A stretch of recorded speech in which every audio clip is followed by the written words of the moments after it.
नमस्कार दोस्तों, अभी इस वक्त हम मौजूद हैं बिहार के समस्तीपुर जिले में। हमारे पीछे ये जो फार्म देख रहे हैं, इसमें 1500 बत्तखों का पालन किया जाता है और बहुत बेहतरीन तरीके से यहाँ का मैनेजमेंट सिस्टम है। अभी तक आप लोगों ने इंडियन रनर बहुत सारे देखे होंगे, लेकिन पहली बार हम खाकी कैमल दिखा रहे हैं। देख सकते हैं ये बत्तख जो है लाइन से इसको किस तरीके से दाना पानी दिया जाता है, किस तरीके से फीडिंग किया जाता है, सारा सिस्टम समझेंगे। ये जो फार्म है जिसमें 1500 बत्तख रहते हैं, हालांकि कैपेसिटी यहाँ पे ज़्यादा है। पीछे में तालाब है जिसमें बत्तखें जो है तैरती रहती हैं और अंडा देती रहती है। अंडे पर्पज से यहाँ के किसान भाई किए हुए, इनसे बातचीत करते हैं, समझते हैं ये कैसे हैं। नमस्कार सर, हम ठीक है सर।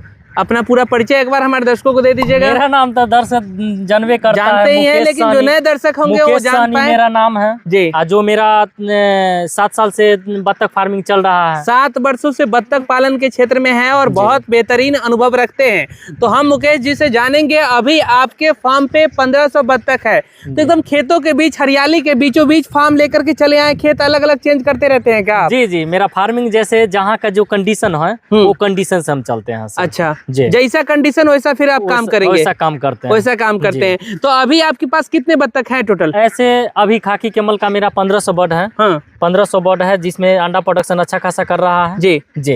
अच्छा, 1500 अभी खाकी कैमल पाल रहे हैं। तो एक इससे पहले इंडियन रनर भी हम आपको दिखाए थे, और इससे पहले अलग अलग जैसे इंडियन रनर, खाकी कैमल, कंफ्यूज हो जाते हैं ज्यादा करके सर। हम खाकी कैमल पर जो काम होता है वो करते हैं। खाकी कैमल का जैसे मान के चलिए प्रोडक्शन खाकी कैमल का ज्यादा रहता है। फार्मर को उतना दिक्कत होता नहीं है, कम तालाब रहे चाहे ज्यादा तालाब रहे, वो खाकी कैमल सक्सेस कर जाता है।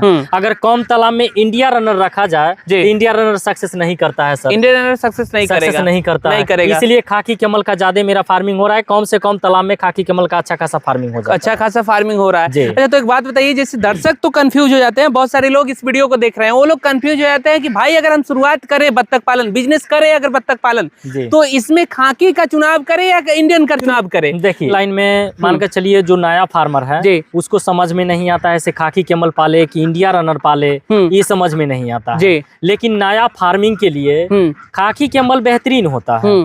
खाकी कैमल इसीलिए बेहतरीन होता है, जो नया फार्मर जो होता है वो कम तालाब में भी फार्मिंग स्टार्ट कर देता है, और कम तालाब में खाकी कैमल अच्छा खासा एडजस्ट कर जाता है। और दूसरी नंबर ये बात है से खाकी कैमल का प्रोडक्शन ज्यादा है और इंडिया रनर का कम है। अच्छा, तो इंडिया रनर का कम है, मान के चलिए जो प्रोडक्शन ज्यादा करेगा उसमें ना ज्यादा इनकम होगा सर। जो कम प्रोडक्शन करेगा तो उसमें तो कम इनकम होगा जी। अच्छा, खाकी का प्रोडक्शन ज्यादा है जी और इंडियन रनर का कम है। खाकी का मेंटेनेंस कैसा है? मैनेजमेंट सिस्टम क्या है? मैनेजमेंट से तो देख ही रहे हैं सर, बहुत कम मेंटेनेंस इसमें हो रहा है, बहुत कम। क्या खिला पिला रहे हैं अभी? फीडिंग मैनेजमेंट थोड़ा बताइए हमारे दर्शकों को। इसमें मान कर चलिए लेयर फेज 1 अभी चला रहे हैं जी अंडा के लिए, प्लस में 30% धान चला रहे हैं। अच्छा, 30% दाना के साथ धान। अच्छा, धान देने से क्या फायदा हो रहा है अभी? धान से लेयर का जो सिस्टम है ना, लेयर का सिस्टम बहुत बेहतरीन आता है। धान देने से लेयर का जो सिस्टम है वो ज्यादा अंडा प्रोडक्शन ज्यादा होता है। जी, अच्छा, अंडा को भी स्ट्रॉन्ग करता है। तो अभी 1500 बर्ड में कितना टोटल अंडा अभी प्रोडक्शन हो रहा है? अभी सर मेरा 1500 में 200 तो मेल है, 1300 फीमेल है। अच्छा, 1300 फीमेल में लमसम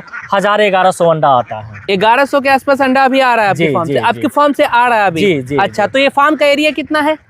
3800 स्क्वायर फीट है। तो 3800 स्क्वायर फीट है, जैसा कि एरिया देख रहे हैं कि फार्म भी काफी लंबा चौड़ा है। इसमें तो और बढ़ा सकते हैं? इसमें बढ़ाएंगे सर, बढ़ाएंगे। तो ये अभी जो आपके पास जो तालाब है, पीछे में हम देख रहे हैं कि तालाब भी है। तालाब में सर आप कब छोड़ते हैं, किस टाइमिंग होता है आपका? थोड़ा देखिए सर, टाइमिंग मेरा जो होता है मौसम के अनुकूल हम टाइमिंग बनाते हैं जी। जैसे फार्मर को समझाने का तरीका ऐसे वीडियो में हम समझा देते हैं, लेकिन बेहतरीन समझाते हैं फोन पे, चाहे आ जाए उससे हम बेहतरीन समझाते हैं। इसका टाइम टेबल, गर्मी में कैसे खोलना है बत्तख को, कैसे दाना पानी देना है, आप कम शब्दों में बताएं इसको, लेकिन किस तरीके से करते हैं, किस तरीके से? देखिए सर, मेरा जो टेम्परेचर है, मान कर चलिए अभी का समय गर्मी निकल गया जी, गर्मी आ रहा है, 10 बजे के बाद छोड़ दीजिए आप तालाब में। 10 बजे के बाद छोड़िएगा। उसके बाद 10 बजे के बाद देखिएगा 12-1 बजे ज्यादा टेम्परेचर हुआ तो बत्तख को निकाल लीजिए। टेम्परेचर में बत्तख को पानी में नहीं डालना है, नहीं डालना है, तो उसमें अंडा का प्रोडक्शन घट जाएगा। जैसे अभी धूप का समय है तो फिर इसको आप यहाँ पे रख लिए जी, फीडिंग वगैरह यहीं पे करा रहे हैं जी। अच्छा, तो दाना पानी अभी 1500 बत्तखों में कितना लग रहा है आपका? जैसे अभी सर वही 120 ग्राम के हिसाब से लग रहा है। 120 ग्राम जी पर डे? 120 ग्राम एक बत्तख पे कितना हो रहा है अभी फीडिंग? 180 kg हो रहा है। 180 किलो हो रहा है अभी पर डे, 180 किलो इसको खिला रहे हैं। जी, उसके अलावा धान कितना मात्रा में दे रहे हैं? धान उसी में से इंक्लूड रहता है, उसी में इंक्लूड है, 30%। जी 30%। 30% धान यानी 50 केजी के आसपास धान। जी हाँ जी 50 केजी के आसपास आप धान दे रहे हैं। तो एक बात बताइए, जैसे अभी आप जो बत्तख का अंडा 1100 कह रहे हैं कि 1000 से 1100 आप अंडा पर डे ले रहे हैं, तो कितना क्या रेट में अंडा बेच रहे हैं अभी, क्या है? ऐसे सर मेरा तो अभी अंडा का रेट ज्यादा है, 10 रुपया 11 रुपया चल रहा है। 10 रुपया 10 रुपया 11 रुपया चल रहा है। फार्मर को हम लेते हैं, लेकिन मेरा ये जो अंडा जाता है हैचरी है, खुद का हैचरी है, उसमें हैचरी है, तो हैचरी में आप अपना लगाते हैं। और काफी सारे कस्टमर की लाइन लगे हुए हैं आपके फार्म पे। अभी तो लोग आ रहे थे फार्म पे ही, आपको आगे वीडियो शूट करने के समय में ही आपके फार्म पे ही लोग आ गए। आता है सर, क्योंकि देखिए सर अभी के डेट में जो स्तर से नीचे स्तर से जो उठा है ना, उसको फार्मिंग के लाइन में और कंप्लीट कैसे मेंटेनेंस करना है, कैसे फार्मर को मेंटेनेंस करना है, कैसे गाइडेंस करना है, टोटल मालूम रहता है। और जो ऊंचे स्तर से जो करता है उसको क्या मालूम चलता है? कुछ मालूम नहीं रहता है। कहाँ से फार्मर पैसा लाता है, कहाँ से दाना खिलाता है, क्या करता है, क्या नहीं करता है, उतने वो तो हम लोग जानते हैं। अभी आपका अंडा प्रोडक्शन 1100 आप अंडा पर डे ले रहे हैं, यानी 10 रुपए के रेट से ही अगर आप बेचेंगे 11,000 रुपए का अंडा हर रोज आप बेच रहे हैं। जी। फीडिंग में खर्चा कितना जा रहा है? जैसे अगर हम बात करें कि खर्च की, अगर 180 किलो हो गया फीडिंग आपका, तो 180 किलो फीडिंग में कितना कॉस्टिंग गिर रहा है? पहुंच जाएगा तो 3000 रुपया। 3000 रुपया, यानी इतना लंबा प्रॉफिट डक फार्मिंग में है। जी बहुत अच्छा। कितना प्रॉफिट बना रहे हैं अभी आप रोज? मान कर चलिए 8000 9000 के 8000 रुपया 9000 रुपया का प्रॉफिट आप बना रहे हैं डक फार्मिंग में। तो इतना बड़ा प्रॉफिट है क्या? बहुत अच्छा प्रॉफिट है सर, बहुत अच्छा प्रॉफिट है। 8 से 9,000 रुपया प्रॉफिट बन रहा है पर डे। अच्छा, तो इस हिसाब से हो गया तो अच्छा खासा इनकम हो रहा है, लगभग 2-2.5 लाख रुपए के आसपास आप महीने का निकाल रहे हैं। जी जी हाँ जी। तो खाकी कंबल बेहतर इसलिए मान रहे हैं इसको कि इंडियन रनर से, कि कैसे? जैसे इंडिया रनर का प्रोडक्शन है ना सर, हाँ। इंडिया रनर का प्रोडक्शन थोड़ा घटाते रहता है, 3 महीना प्रोडक्शन करेगा जी, और बाकी बाद 1-1.5 महीना के लिए बंद कर देगा। तो उसका प्रोडक्शन मान के चलिए 2 महीना अगर ऐसे प्रोडक्शन बंद कर दिया तो उसे वही में फार्मर माइनस में चला जाता है। खाकी कैमल में रेगुलर प्रोडक्शन रहता है, रेगुलर प्रोडक्शन रहता है।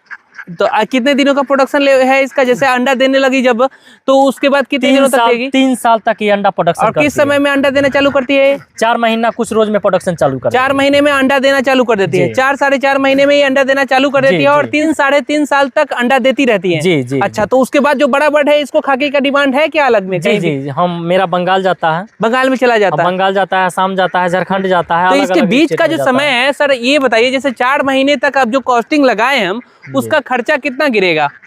4 महीने का कॉस्टिंग जो खर्चा जो लगाए है ना, वो कॉस्टिंग तो आपको निकल रहा है, बता के दे रहा है आपको। कैसे? 3 महीना बाद, 3 साल जब बाद बेचिएगा, अच्छा, तो 250 के रेट में, तो 200-250 के रेट में तो चली जाता है। 200-250 रुपए खर्च भी गिरेगा। हाँ, 4 महीने तक तैयार करने में। हाँ। और बीच में जो आप अंडा लिए और खिलाएं इसको, वो इनकम आपको, वो इनकम जो जनरेट हुआ वो हुआ। तो कह सकते हैं कि डक फार्मिंग एक ऐसा स्वरोजगार है जिसको आप करके, अगर छोटे किसान भाई भी हैं, अगर 500 बर्ड मार डाल रहे हैं, तो उससे भी एक अच्छा खासा प्रॉफिट जनरेट कर सकते हैं। जी जी, क्या जी कर सकते हैं ना? बहुत अच्छा। एक बात बताइए, जैसे अभी हम देख रहे हैं कि ये जाली वगैरह किस लिए दिए हैं, घिराव किस लिए किए हैं आप? घेराव सर ऐसे दाना खिलाने के लिए हम किए हैं, जो दाना बाहर बत्तख नहीं निकले, इसीलिए हम घेराव कर दिए हैं। जो दाना खाए, देख लीजिए लाइन बाय लाइन दाना दे देते हैं, बाकी बात दाना पानी लग जाता है, इसी में अपना खा के इसी में बैठा हुआ रहता है। 1 घंटा से 2 घंटा इसमें रखते हैं हम। 1 घंटा से 2 घंटा। कोई बीमारी वगैरह भी है कभी आता है क्या इसमें वायरल फ्लू वगैरह? इसमें बीमारी नहीं आता है सर जी। हाँ। इसका कंडीशन है सर, आज फार्मर बोलता है से फार्म में देगा अंडा कि पानी में देगा, पानियों में दे देता है कोई किसान का, तो गाइडेंस के कारण पानी में देता है अंडा। अच्छा जी, फार्म से निकाले, दाना पानी बाहर दिए, इसको 2 घंटा फील्ड में रोकिए आप। जो भी प्रोडक्शन करना होगा फील्ड में कर देगा, और बाकी बात आप निकाल दीजिए। जो भी प्रोडक्शन करेगा फील्ड में अपना कर देगा जी। अच्छा, और वही अगर दाना पानी खिला के आप पानी में उतार देते हैं, वही प्रोडक्शन जाके पानी में देता है जी। तो कभी कभी अंडा पानी में भी देता है, तो ये समस्या कभी देखने को मिलता है। अच्छा, एक बात बताइए, जैसे अभी 1500 बर्ड में कितना जगह में तालाब जरूरी है? देखिए 1500 बर्ड में आपको 3 कट्ठा से 4 कट्ठा या 5 कट्ठा होना चाहिए। 5 कट्ठा मैक्सिमम होना चाहिए। आपको 5 कट्ठा में 1500-2000 आराम से अटेगा। 5 कट्ठा में 1500-2000 बर्ड आराम से आ जाएंगे, एडजस्ट हो जाएगा। अच्छा, तो ये डक फार्मिंग में कॉस्टिंग कितना गिर रहा है कि अगर शुरुआत करना चाहे तो किसान भाई? तो कॉस्टिंग वही मान के चलिए 1000 बर्ड लेते हैं तो जो गाइडेंस मेरे तरफ से रहता है, वो गाइडेंस से अगर फार्मर चले तो 1.5 से 2 लाख में बत्तख तैयार हो जाएगा। 1.5 से 2 लाख रुपए में बत्तख तैयार हो जाएगा। जी जी। अच्छा, 1500 बर्ड जी। और उससे फिर आप अपना 1000 सर, 1000 बर्ड जी। 1.5 से 2 लाख में 1000 बर्ड तैयार हो जाएगा। तैयार हो जाएगा। नया किसान भाई शुरुआत करे तो कैसे करे? नया किसान भाई ने शुरुआत करे तो कम से कम मान कर चलिए आए, फिर हम विजिट करें, देख ले यहाँ के सिस्टम, चाहे समझ ले, सोच समझ ले, उसके बाद अपना कंडीशन अथी करें। जी।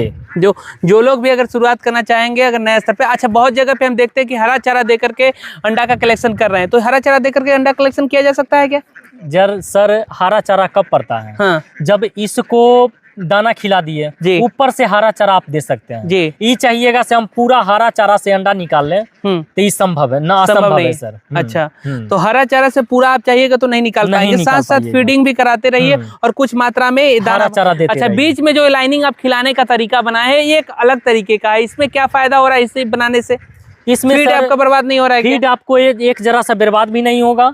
दूसरी बात यह है कि अगर 2 कुंटल मेरा दाना खाएगा इसमें जी, तो इसमें 1.5 कुंटल में हम मैनेज कर लेंगे। तो ये एक अलग तरीका है, आप देख सकते हैं। इसमें आप आइए थोड़ा सा नजदीक इसमें सर कि अभी जब जैसे ही फार्म के अंदर जाएंगे बर्ड इतना ज्यादा हल्ला करती हैं, इतना ज्यादा बोलते हैं जिसके कारण हम लोग शूट नहीं कर पाते हैं सही से। तो देखिए किस तरीके से यहाँ से वहां तक लाइन बनाया है, जिसमें फीडिंग जितना डालेंगे उतना फीडिंग ऊपर में ही रहेगा। मिट्टी में अगर डालेंगे तो मिट्टी में बर्बाद नहीं होगा, ये समस्या देखने को मिलता था, इसलिए आप इसमें लगा दिए और इसको आप लाइन बाय लाइन बनाए हैं जी। फार्म के अंदर में चलते हैं और फार्म के अंदर में किस तरीके का मैनेजमेंट है वो थोड़ा दिखाने का हम प्रयास करते हैं। इधर देखिए, इधर रहने का भी व्यवस्था आप बनाए हैं और इधर अंडा वगैरह जो भी कलेक्शन हो रहा है फार्म के अंदर में, आइए थोड़ा इधर से आपको दिखाते हैं। फार्म के अंदर में जो अंडा कलेक्शन हो रहा है वो आप यहाँ पे रखे हुए हैं। तो ये हैचरी में कब जाएगा? ये हैचरी में सर कल ही गया है। हैचरी में कल गया है और फिर ये बचा हुआ है, आज का अंडा बचा हुआ है। आज का अंडा है, तो ये कब जाएगा? ये सर 4 दिन बाद जाएगा। 4 दिन बाद जाएगा। 4 दिनों तक कोई परेशानी, कोई समस्या देखने को नहीं मिलता। अच्छा, तो अभी आपके यहाँ जो हैचिंग में आप हैचिंग के लिए तैयार कर रहे हैं अंडा, तो कितना % हैचिंग चिक्स निकलता है यहाँ पे? हैचिंग चिक्स सर इसका मान कर चलिए अंडा अगर सही रहता है जी तो 60-65%, 70% निकल जाता है जी। अच्छा, तो ये अंडा देने के लिए ये सब ट्रे रखे हैं क्या? जी जी, अंडा देने के लिए ये सब ट्रे है, जो अंडा गंदा नहीं हो, देख लीजिए। हाँ। अंडा एकदम बेहतरीन आता है, बेहतरीन अंडा आता है और अंडा का जो साइज है वो आपको बिल्कुल अलग तरीके का दिखेगा। ये जो साइज है बड़ा साइज में एकदम ना जी। अच्छा, तो ये ऊपर में इस तरीके से क्यों हो गया? ये जैसे इसमें जो बत्तख धूल उड़ाता है ना सर, हाँ। वही धूल पर जा करके चिपक जाता है जी।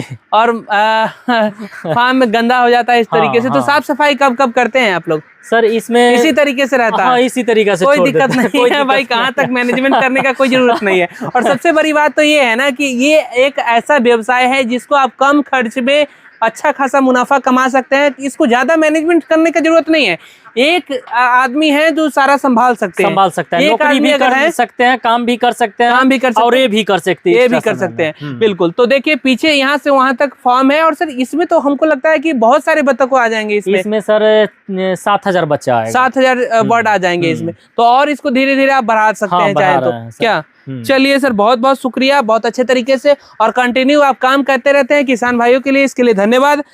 हमें उम्मीद है कि यह वीडियो सभी किसान भाइयों को काफी पसंद आया होगा। बहुत बहुत धन्यवाद, शुक्रिया।